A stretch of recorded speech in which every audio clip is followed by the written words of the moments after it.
Good morning student. आज हम बात करेंगे हमारे पाठ्य पुस्तक में भक्त कवि तुलसीदास के द्वारा रचित रचनाओं की।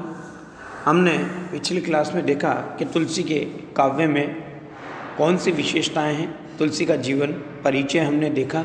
अब इनके द्वारा कवितावली से उद्धृत किए गए जो कि पद उत्तरकांड से लिए गए हैं उनको हम देखेंगे।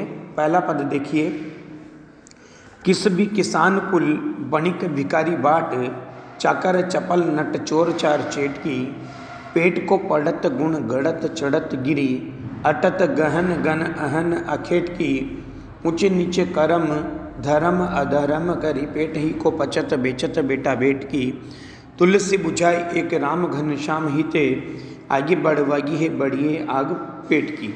ये मैंने आपको बताया था कि यहाँ पर इस कवितावली में इस प्रथम पद में राम नाम की महिमा का वर्णन करते हुए तुलसी कहते हैं कि संसार में जो श्रमजीवी वर्ग है, मेहनतकश वर्ग है, किसान है, व्यापारी है, भिखारी है, भाट है, नौकर है, नट है, चोर है, दूत है या बाजीगर है, सब पेट के खातिर ही ऊंचे नीचे कर्म तथा धर्म करते हैं। वे पेट की खातिर बेटे बेटी तक को बेच देते हैं। पेट की यह आग बड़वाग्नि से भी बड़ी है। बड़वाग्नि देखिए, तीन तरह की आग होती है, बड़वानल, जठरानल और दावानल। बड़वानल होती है समुद्र की आग, जठरानल होती है पेट की आग और दावानल होती है जंगल की आग। तो इस पेट की आग को समुद्र की आग से भी बड़ा बताया गया है और इसे केवल कौन शांत कर सकते हैं? राम नाम की कृपा के बादल ही शांत कर सकते हैं। ये मूल बात यहाँ पर कही गई है। तो सबसे पहले मैं आपको मीनिंग बता देता हूँ। किस भी अर्थात धंधा चलाने वाला श्रमजीवी या मेहनतकश वर्ग, कुल यानी परिवार, मतलब किसान का परिवार, वणिक यानी व्यापारी, भाट यानी चारण, जो राजाओं की विरुद्धावलियाँ गाते थे वो चारण कवि राज दरबार में जो होते थे, यानी प्रशंसा के गीत गाने वाले। चाकर का मतलब नौकर। चपल नट, चपल नट का मतलब होता है चंचल, चालाक, बहुत तेजी से उछल कूद की क्रिया करने वाला कलाकार। चार यानी दूत, चार का मतलब होता है दूर, दूत। चेटकी का मतलब होता है बाजीगर। गुण गढ़त, गुण गढ़त का मतलब लिखो विभिन्न कलाएं और विद्याएं सीखना। गिरी यानी पहाड़। अटत यानी घूमता या घूमना। गहन गन यानी घना जंगल। अहन यानी दिन, अखेट की शिकारी। अधर्म पाप, पचत मरत, बुझाई शांत करता है। घनश्याम काला बादल। और बड़वागी यानी जंगल की आग, समुद्र की आग। आगी पेट की यानी भूख। अब देखिए हम बात करते हैं, तुलसीदास कह रहे हैं यहाँ पर, क्या कह रहे हैं कि किस भी किसान कुल बणिक भिखारी बाट, चाकर चपल नट चोर चाट की। तुलसी कहते हैं कि संसार में जो मेहनतकश वर्ग है, श्रमजीवी वर्ग है, वो श्रमजीवी वर्ग किसान परिवार, व्यापारी, भिखारी और भाट, नौकर, चाकर, कुशल अभिनेता, चोर, दूत, बाजीगर, सब किस कार्य में लगे हुए हैं? अपना पेट भरने में लगे हुए हैं, अर्थात अपना पेट भरने में लीन है। उसके बाद कहा कि चाकर चपल नट चोर चाट के चेट की, पेट को पड़त, पेट को पड़त गुण गढ़त चढ़त गिरी। क्या कहा? पेट को पड़त यानी पेट को पालने के लिए, पेट को भरने के लिए कुछ लोग क्या कर रहे हैं? विद्या अध्ययन कर रहे हैं, यानी पढ़ाई में जुटे हुए हैं। अर्थात विद्या अध्ययन में जुटे हुए लोग भी पेट के लिए पढ़ाई कर रहे हैं। और क्या कहा उसके बाद? गुण गढ़त चढ़त गिरी, कि कोई विभिन्न कलाएं और विद्याएं सीख रहा है। गुण गढ़त यानी कोई विभिन्न कलाएं और विद्याएं सीख रहा है। और चढ़त गिरी, और कोई पर्वतों पर चढ़ करके, कोई पर्वत पर चढ़ने का व्यवसाय अपना करके क्या कर रहा है? आजीविका खोज रहा है, यानी रोजगार कर रहा है, अपने पेट को भरने का प्रयास कर रहा है। और कुछ लोग क्या कर रहे हैं? अटत गहन गन अहन अखेट की, कोई दिन भर अटत गहन गन अहन अखेटकी कि कोई दिन भर शिकार की चाह में बीहड़ जंगलों में, घने जंगलों में मारा मारा फिर रहा है। इसलिए क्या कहता है कवि कि ऊंचे नीचे कर्म धर्म अधर्म करी, कि लोग इस पेट के लिए क्या कर रहे हैं, ऊंचे नीचे कर्म कर रहे हैं और धर्म अधर्म का ख्याल किए बिना धंधे में लगे हुए हैं। यहाँ तक कि पेट ही को पचत बेचत बेटा बेट की, यहाँ तक कि वे पेट ही को पचत यानी पेट को भरने के लिए बेचत बेटा बेट की, अपने बेटा बेटी को भी बेचने को विवश हैं। इसलिए तुलसीदास क्या कहते हैं, तुलसी बुझाई एक राम घनश्यामी थे, आगे बढ़वागी है बड़ी आग पेट की।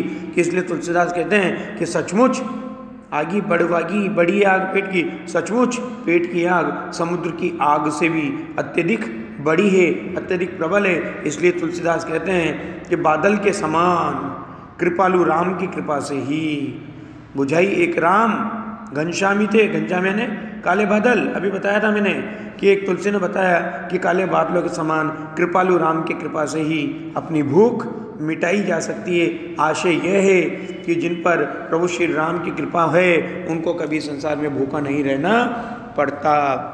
मैं दोबारा इस पद को रिपीट कर रहा हूँ। ये तुलसीदास कहते हैं कि संसार में जो मेहनत का स्वर्ग है, पहले ये जो एक एक मीनिंग अपने को सब वर्ग के व्यापारियों का उदाहरण यहाँ पर दिया है। तो देखिए क्या कह रहे हैं कि किसी भी किसान को ले बणिक भिखारी बाटे, कि संसार में जितने भी मेहनत कश मजदूर हैं, किसान परिवार है, व्यापारी हैं, भिखारी है, भाट है, नौकर चाकर है, कुशल अभिनेता हैं, चोर हैं, दूत है, बाजीगर है, ये सब किस कार्य में लगे हुए हैं, ये सब अपना पेट भरने में लगे हुए हैं, लीन है। यहाँ तक कि विद्या अध्ययन में जुटे हुए लोग, पढ़ाई में लगे हुए लोग भी पेट के लिए ही पढ़ाई कर रहे हैं। कुछ लोग पहाड़ों पर चढ़ कर के क्या कर रहे हैं, कुछ लोग विभिन्न प्रकार की कलाएं और विद्याएं सीख रहे हैं। कोई पर्वतों पर चढ़ कर के क्या कर रहा है, आजीविका खोज रहा है। कोई दिन भर शिकार की चाह में बीहड़ जंगलों में मारा मारा फिर रहा है। लोग पेट के लिए ही क्या कर रहे हैं, संसार में जितने भी ऊंचे नीचे कर्म किए जा रहे हैं वो सब पेट के लिए ही किए जा रहे हैं। और इन कर्मों में धर्म अधर्म का ख्याल किए बिना धंधे में लोग लगे हुए हैं। यहाँ तक कि वो पेट को भरने के लिए अपने बेटे बेटी को भी बेचने को विवश हैं। सचमुच इस संसार में पेट की आग समुद्र की आग से भी अत्यधिक प्रबल है। इसलिए तुलसीदास ने क्या कहा, तुलसीदास ने कहा कि उस काले बादलों के समान कृपालु भगवान राम की कृपा से ही अपनी भूख उन्होंने मिटा ली है। आशय यह है कि जिसके ऊपर प्रभु श्री राम की कृपा है उसे इस संसार में कभी भूखा नहीं रहना पड़ता। यहाँ पर देखिए वास्तविक स्थिति यह है कि मेहनतकश मजदूर, किसान, व्यापारी, भिखारी, भाट, नौकर चाकर, कलाकार, चोर, संदेशवाहक, बाजीगर, विद्यार्थी, शिकारी, शिल्पकार सब किसके लिए फिर रहे हैं, पेट भरने के लिए मारे मारे फिर रहे हैं। भूख और गरीबी का सबसे मार्मिक दृश्य यह है कि लोगों को क्या करना पड़ रहा है, पेट को भरने के लिए अपने बेटे बेटी को भी बेचना पड़ रहा है। और तुलसीदास कहते हैं कि भूख शांत करने के लिए स्वयं राम ने क्या किया है, उनकी भूख शांत करने के लिए बादल बनकर उनके ऊपर कृपा की है और उन्हें भोजन प्रदान किया है। क्योंकि तुलसी के अनुसार पेट की आग को ईश्वर की कृपा से ही शांत किया जा सकता है। प्रभु की कृपा और संतोष की भावना से ही भूख क्या होती है, शांत हो जाती है।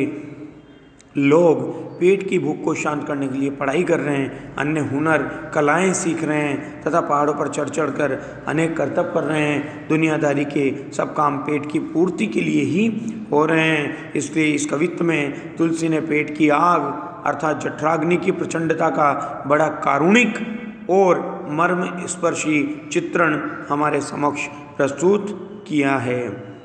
अब यहाँ पर देखिए पेट की आग की तुलना समुद्र की आग से इसलिए की गई है क्योंकि भूख को सहना बहुत कठिन होता है। भूखा व्यक्ति धर्म अधर्म सब कुछ करने को क्या होता है, तैयार हो जाता है। कवि के समय में लोग क्या करते थे, भूख को शांत करने के लिए अपने बेटे बेटी तक को बेच देते थे। आज भी भूख के मारे लोग हत्या, चोरी, लूट, कन्या विक्रय जैसे घिनौने काम करने से नहीं चूकते।